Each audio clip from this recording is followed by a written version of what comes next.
Yeah, yeah, yeah. Yeah, yeah, yeah.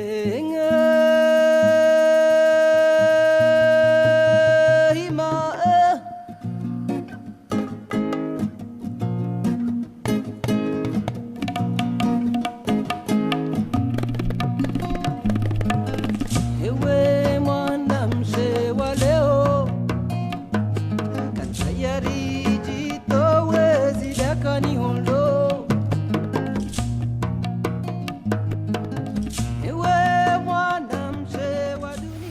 Oui, je suis donc M. Mbacké Fall, procureur général près les chambres africaines extraordinaires.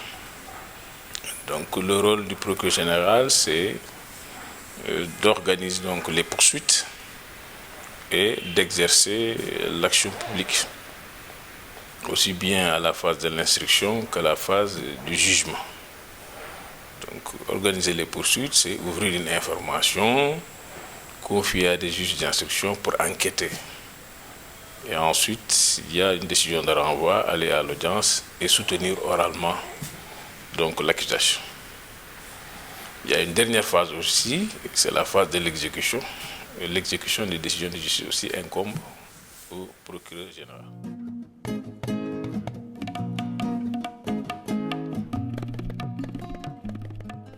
Bon, l'historicité tient au fait que c'est la première fois qu'un chef d'État étranger est jugé dans un autre pays étranger pour des crimes de masse. C'est la première fois dans le monde, d'après les informations que nous avons reçues, la première fois en Afrique aussi, au Sénégal.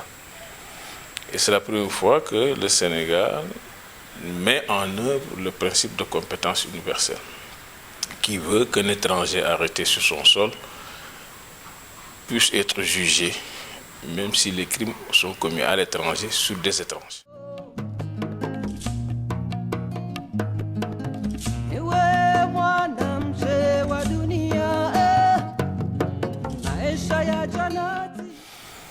C'est un long processus qui a abouti à la création des chambres africaines extraordinaires.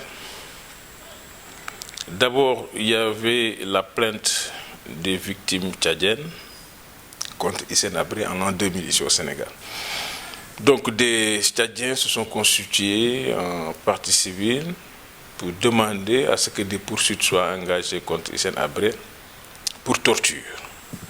Comme le Sénégal avait signé la Convention des Nations Unies contre la torture, on a demandé au Sénégal de faire jouer le principe de la compétence universelle tel qu'il a été spécifié dans cette convention. Mais le Sénégal n'avait pas internalisé donc, dans son système juridique la procédure qui peut aboutir à l'exercice de la compétence universelle.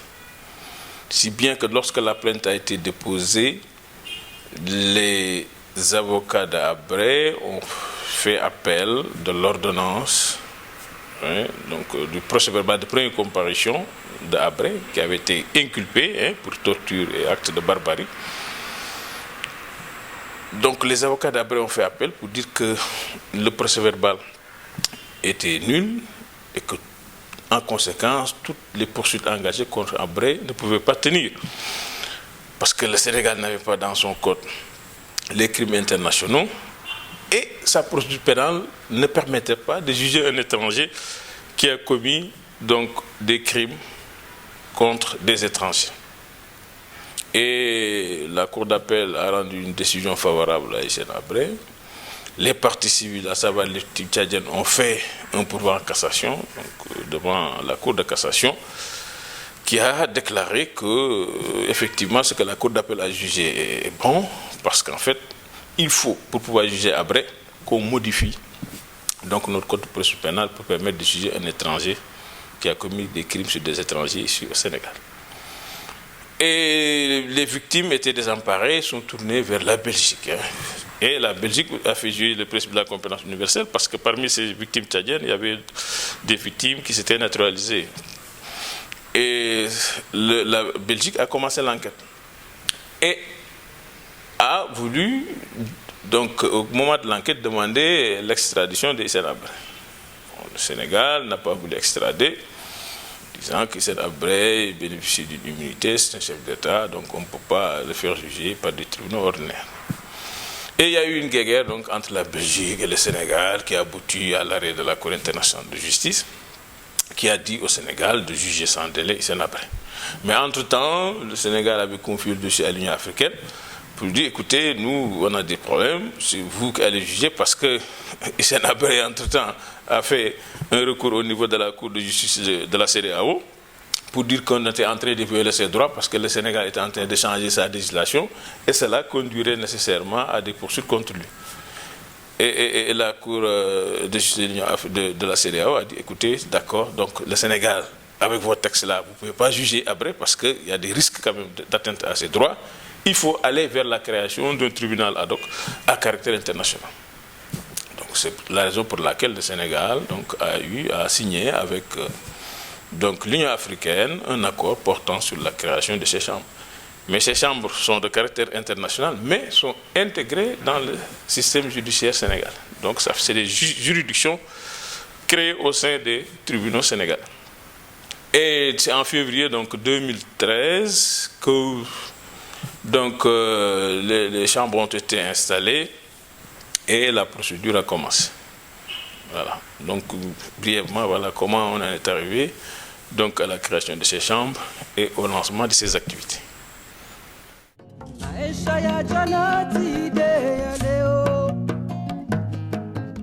Il y a les ressources humaines et les ressources d'ordre financier, puisque c'est un procès qui concerne un étranger qui a commis des crimes à l'étranger sur des étrangers. Donc l'essentiel des éléments de preuve doivent être importés. Donc tout se trouve à l'étranger. Et il faut des moyens humains et financiers pour pouvoir quand même poursuivre donc à bon terme la procédure. Donc le Sénégal a offert donc, son personnel, le personnel des chambres, à savoir les magistrats, le personnel administratif donc, et les greffiers, ainsi que même les locaux sont au Sénégal, mais c'est payé sur la base donc, des fonds dégagés pour les chambres. Donc du point de vue personnel, donc c'est le Sénégal qui s'en charge, mais il y a un accord de financement conjoint qui a été signé entre les chambres et les partenaires financiers. Donc il y a l'Union africaine, le Tchad, la Belgique, l'Allemagne, la France, les Pays-Bas, le Luxembourg, les États-Unis, même que l'Union européenne. Et le budget tourne autour de 6,6 milliards de francs CFA. Je ne sais pas quel est l'équivalent en euros, je vais faire le calcul. Donc c'est ce budget-là qui a été mis en place pour faire fonctionner donc, les chambres africaines. Les faire fonctionner à partir des poursuites, donc, qui comprend l'enquête du procureur, l'instruction par la chambre d'instruction, le procès, qui peut être un procès à la fois de première instance et de deuxième instance, parce qu'il est prévu en cas d'appel qu'une chambre d'assises d'appel puisse être installée donc, pour pouvoir juger ce qui a été fait en première instance. Voilà.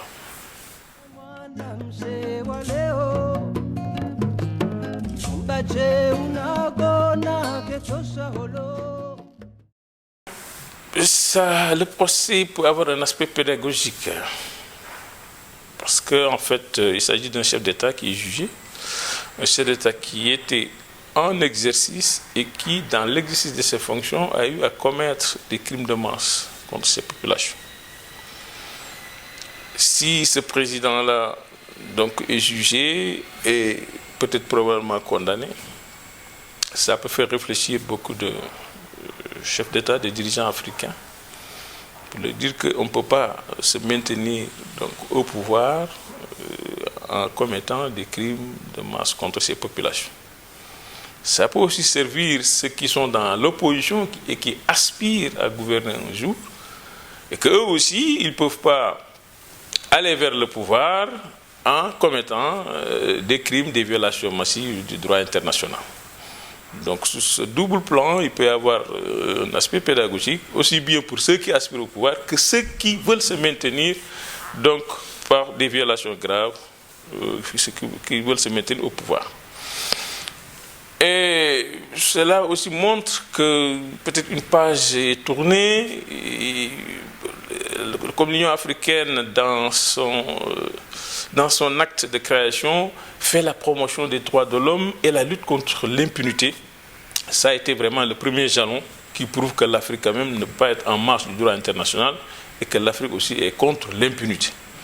Donc nous osons espérer que ce procès pourra servir donc, de leçon, donc de piédestal pour que au moins qu'il n'y ait plus de crimes qui restent impunis, quelle que soit l'autorité donc, qui est en cause, soit une autorité politique ou une autorité militaire.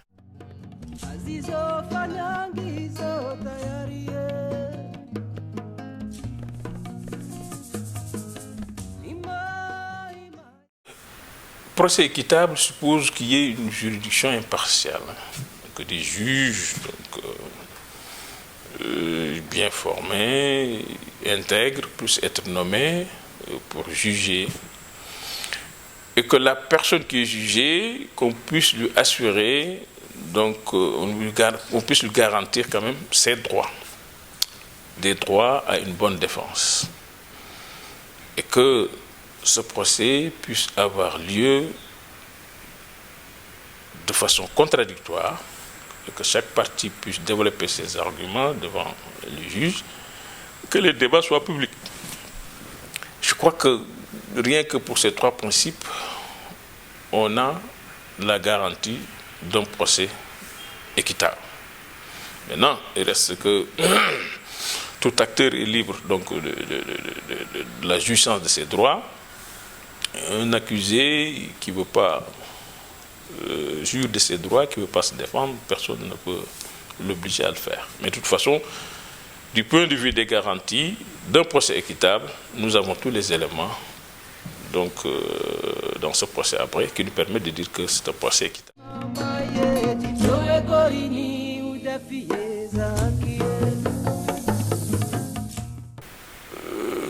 Le procès est une première étape.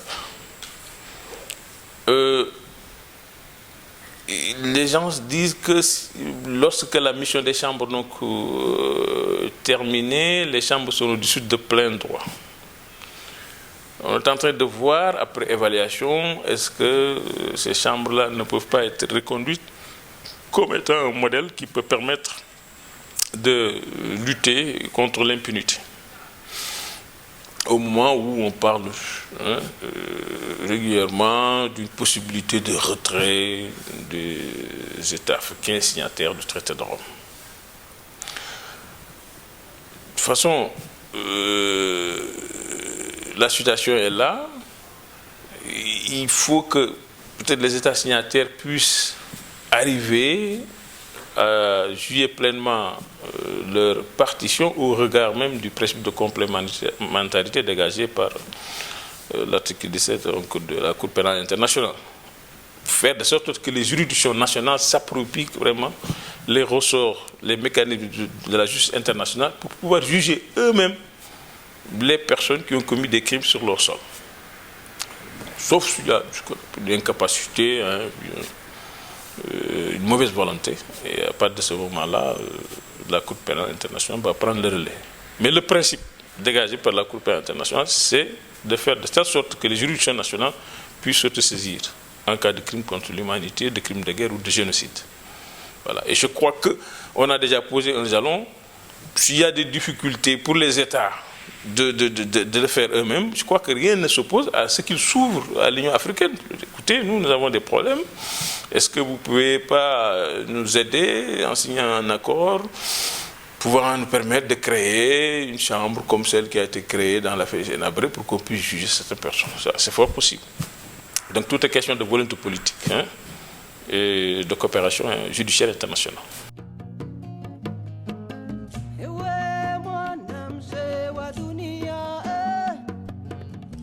Ukizofanya ngizo tayari. Je crois que si le procès se passe très bien et qu'il y a une décision de justice qui reconnaît quand même le droit des victimes et qui est basée sur les faits et qui arrive à reconnaître la culpabilité de la personne à traiter devant elle, je crois que cet arrêt de la Chambre pourrait faire quand même jurisprudence et apporter une certaine dissuasion. Et puis la dissuasion, c'est un des principes de la peine, hein, c'est un des rôles de la peine. La peine doit servir quand même à éviter la répétition donc, des crimes qui ont fait l'objet de condamnation. Et je crois que la peine doit être assez dissuasive quand même pour éviter que certaines personnes ne puissent commettre quand même de telles violations graves du droit international et du droit humanitaire.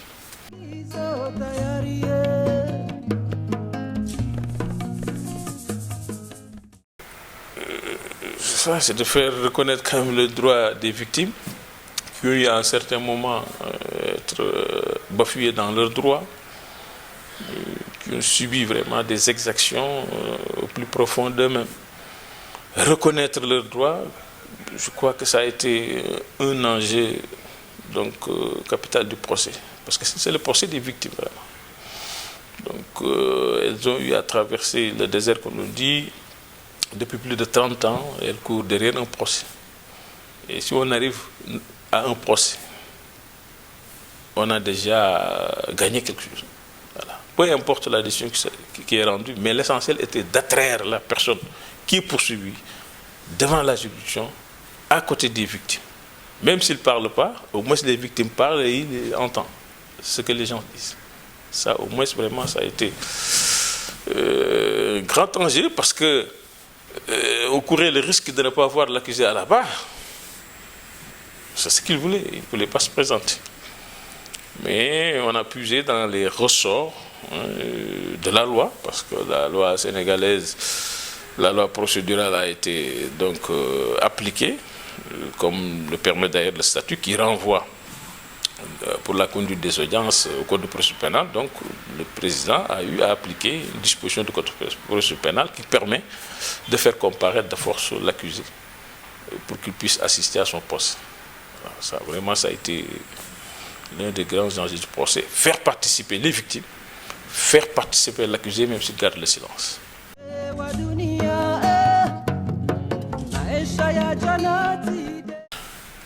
La grosse difficulté a été la coopération judiciaire internationale. Parce que le procès ne pouvait se tenir sans la coopération du Tchad. Imaginez que le Tchad retienne les témoins et les parties civiles, on aurait des difficultés pour pouvoir juger cette affaire. Le Tchad a pu accorder sa coopération judiciaire en permettant donc le voyage des victimes et des témoins. Parce qu'il y avait beaucoup de victimes au niveau du Tchad qui n'avaient pas d'état civil. Si vous n'avez pas d'état civil, vous ne pouvez pas avoir de titre de voyage, de passeport. Donc il a fallu mettre en place un comité au niveau de N'Djamena, dirigé par un point focal qui est un magistrat, donc qui a organisé en accord avec les associations des victimes donc le voyage des victimes et témoins. Et souvent nous avons eu des difficultés parce qu'à chaque fois qu'on établissait un calendrier prévisionnel d'audience, 2 jours, 3 jours après, on recevait des informations comme quoi qu'il y a des témoins et des victimes qui étaient sur le pas de voyager, mais ils ont eu des indisponibilités, d'autres ont désisté, etc., etc. Donc ce qui fait que souvent le programme était chamboulé et on n'arrivait pas quand même à entendre dans les délais les personnes qui avaient été programmées. Ça a été vraiment une grosse difficulté avec lesquelles nous avons été confrontés. Bon, et Dieu merci, on a pu entendre quand même un nombre important de parties civiles et de victimes. Bon, je crois que c'est sur ce plan-là que nous avons eu certaines difficultés. Parce qu'en fait, nous avions voulu quand même faire comparaître ce qu'on appelle les insiders, c'est-à-dire des anciens tortionnaires qui travaillaient au niveau de la police politique d'Abré et qui avaient été condamnés à N'Djamena dans le cadre d'une procédure interne. Ces personnes-là avaient été entendues par la chambre d'instruction lors de l'exécution des commissions rogatoires à N'Djamena. J'aurais voulu quand même que ces personnes-là puissent, comme le permet l'accord de coopération signé entre le Sénégal et le Tchad, puissent vraiment comparaître physiquement, donner leur version des faits. Comme ça aura comme intérêt de mettre un peu à l'écart de Sénégal, parce que ça peut même le faire parler, hein, que ces anciens collaborateurs puissent venir dire, écoutez, nous avons travaillé avec vous, vous nous avez dit telle ou telle chose, etc. Ça serait été intéressant. Bon, mais malheureusement, le Tchad n'a pas voulu donc nous libérer ces personnes-là, conformément à l'accord de coopération. Et nous sommes donc servis de déposition faite devant la chambre d'instruction et les témoignages recueillis chez quelques insiders que nous avons reçus. On a reçu un adjoint au régisseur et un chef de service, le chef de service d'exploitation, un certain Banjim, donc qui est actuellement donc en France et qui a comparé. Bon, sa déposition, ou bien leur déposition nous ont permis au moins de connaître comment le système marchait et nous avons confronté ces dépositions-là avec les archives de la DDS que nous avions. Donc ce qui fait que vraiment une bonne corroboration qui nous permet de dire voilà comment le système marchait et quelle était l'implication de Hissène Habré.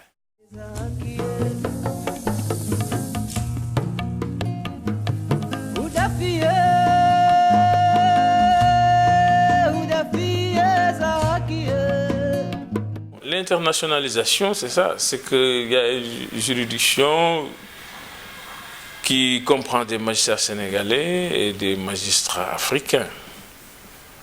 Bon, il est vrai qu'au niveau de l'instruction et des poursuites, il n'y a pas de magistrats africains, et que les magistrats africains ont été choisis uniquement pour présider donc, les audiences en pré-instance et en appel.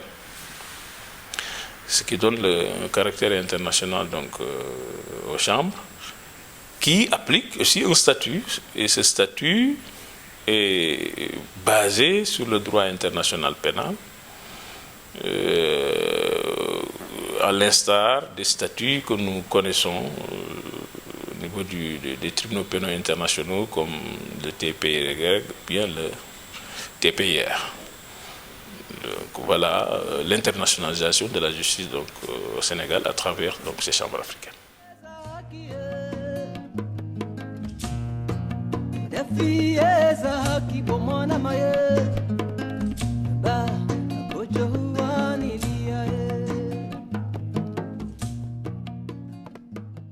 C'est une question donc de sensibilisation et de formation. Je crois que les ONG ont un grand rôle à jouer donc dans ce cadre. Faire de telle sorte que les citoyens connaissent leurs droits et qu'à travers leurs droits, qu'ils puissent connaître sur le plan international ce qui se fait. Et c'est la raison pour laquelle je crois qu'on a tenu à retransmettre donc, le procès pour qu'au moins que le procès soit accessible à tous les citoyens, grâce aux médias, grâce à la télévision et aux réseaux sociaux. Et je crois que ça a été un grand moment, donc, ce procès. Tout le monde entier, je crois, a suivi. Les étudiants, les citoyens lambda.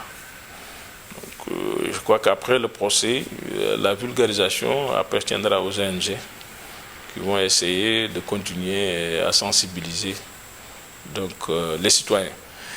Et vous n'êtes pas sans savoir que nous, au niveau des chambres, il y avait ce qu'on appelle un consortium qui était chargé de la sensibilisation. Et ce consortium a fait un travail extraordinaire ici à Dakar, mais surtout au Tchad, où les équipes ont pu visiter pas mal de localités, donc parler avec les citoyens, faire des projections dans des salles et recueillir donc leurs avis. Donc ils ont fait un excellent travail donc, de sensibilisation et qu'il importe donc de continuer même après le procès.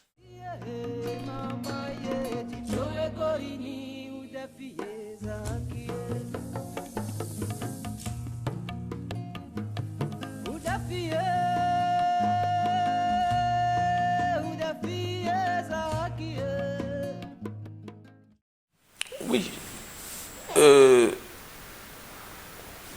c'est la lutte donc contre l'impunité. Il ne faut pas que la menace de retrait soit interprétée comme étant une promotion de l'impunité. Il faut éviter que les gens ne pensent qu'à les Africains, là, vraiment, ils veulent se retirer de la CPI uniquement pour ne pas être jugés. Donc, je crois que nous sommes arrivés à une phase quand même de non-retour et que le retrait ne me semble pas approprié. Parce que là, quand vous signez une convention puis un traité en connaissance de cause, vous devez quand même appliquer les obligations donc, issues de ce traité. Et essayer de trouver un arrangement pour pouvoir rester donc, au niveau de la CPI tout en sauvegardant ses droits. Je crois que le message que la CPI a lancé, c'est de dire, écoutez, nous, on travaille de façon complémentaire, hein. Nous avons une compétence subsidiaire. Nous ne voulons pas nous saisir des rechefs des crimes qui sont commis. Non, nous vous demandons vous-même d'actionner vos juridictions nationales pour faire juger les crimes commis sur votre territoire par vos dirigeants ou bien par vos citoyens. C'est uniquement si vous montrez une mauvaise volonté et que vous êtes incapable de le faire que nous agissons. Donc je crois qu'il faut qu'aujourd'hui que l'Afrique puisse donc former donc, ses juges, former ses avocats pour qu'au moins que ces juridictions puissent prendre en charge les questions liées à donc, la répression des violations graves du droit international. Donc, je crois que c'est à ce titre seulement que les gens peuvent comprendre l'attitude donc, des Africains, c'est-à-dire de leurs chefs. Donc le retrait, à mon sens, n'est pas approprié. Il faut travailler localement et arriver à faire juger ces crimes par les juridictions nationales. Voilà. Il est aussi avancé la création d'une cour pénale africaine ou bien l'extension des compétences de la Cour africaine des droits de l'homme et des peuples en créant un volet pénal dans ses attributions. Ça aussi, c'est une autre alternative. Mais est-ce que cela va tenir? Parce qu'en fait, ça demande des charges. Hein. Il y a des coûts financiers, il y a des coûts en ressources humaines, parce que c'est une juridiction permanente. Et pour faire fonctionner une juridiction permanente, il faut avoir des moyens de le faire. Et on se rend compte très souvent qu'il y a des problèmes de contribution même des États pour faire fonctionner les institutions qui sont là. Est-ce que créer une autre institution ne va pas encore créer des problèmes de budget? Donc tout ça, c'est vraiment la réflexion ouverte pour voir quelle est la meilleure alternative pour pouvoir juger des crimes internationaux en Afrique et ne pas prêter le flanc quand même à l'étranger qui peut nous taxer de faire la promotion de l'impunité.